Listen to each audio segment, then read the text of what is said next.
2 Kings chapter 3. Now Jehoram, the son of Ahab, became king over Israel at Samaria in the 18th year of Jehoshaphat, king of Judah, and reigned 12 years. And he did evil in the sight of the Lord, but not like his father and mother, for he put away the sacred pillar of Baal that his father had made. Nevertheless, he persisted in the sins of Jeroboam, the son of Nebat, who had made Israel sin. He did not depart from them. Now Mesha, king of Moab, was a sheep breeder, and he regularly paid the king of Israel 100,000 lambs and the wool of 100,000 rams. But it happened when Ahab died that the king of Moab rebelled against the king of Israel. So King Jehoram went out of Samaria at that time and mustered all Israel. Then he went and sent to Jehoshaphat, king of Judah, saying, "The king of Moab has rebelled against me. Will you go with me to fight against Moab?" And he said, "I will go up. I am as you are, my people as your people, my horses as your horses." So, all right, the kings of Israel and Judah are going up together against Moab. Then he said, "Which way shall we go up?" And he answered, "By way of the wilderness of Edom." So the king of Israel went with the king of Judah and the king of Edom, and they marched on that roundabout route 7 days, and there was no water for the army, nor for the animals that followed them. And the king of Israel said, "Alas, for the Lord has called these 3 kings together to deliver them into the hand of Moab." But Jehoshaphat said, "Is there no prophet of the Lord here, that we may inquire of the Lord by him?"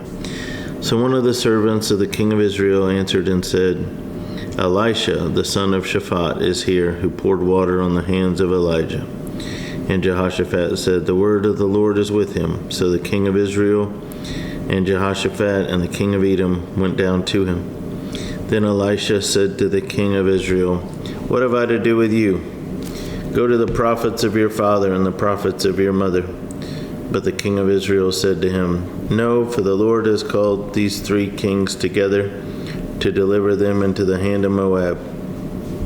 And Elisha said, "As the Lord of hosts lives, before whom I stand, surely were it not that I regard the presence of Jehoshaphat, king of Judah, I would not look at you nor see you.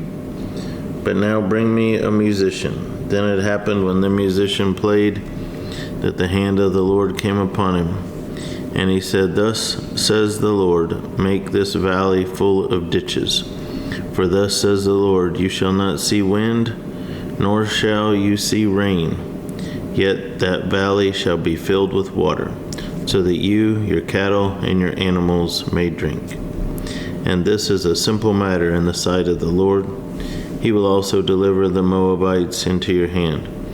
Also you shall attack every fortified city and every choice city, and shall cut down every good tree, and stop up every spring of water, and ruin every good piece of land with stones." Now it happened in the morning, when the grain offering was offered, that suddenly water came by way of Edom, and the land was filled with water. And when all the Moabites heard that the kings had come up to fight against them, all who were able to bear arms and older were gathered, and they stood at the border.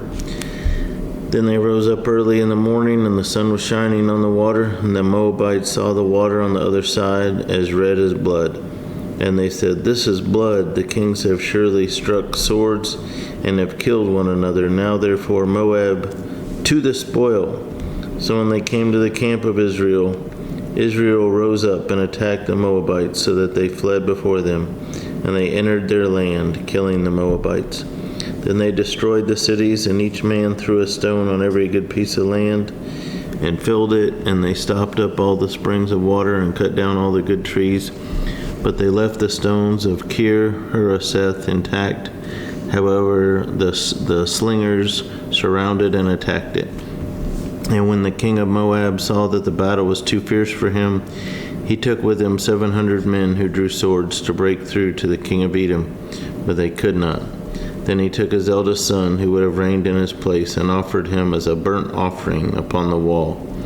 And there was great indignation against Israel.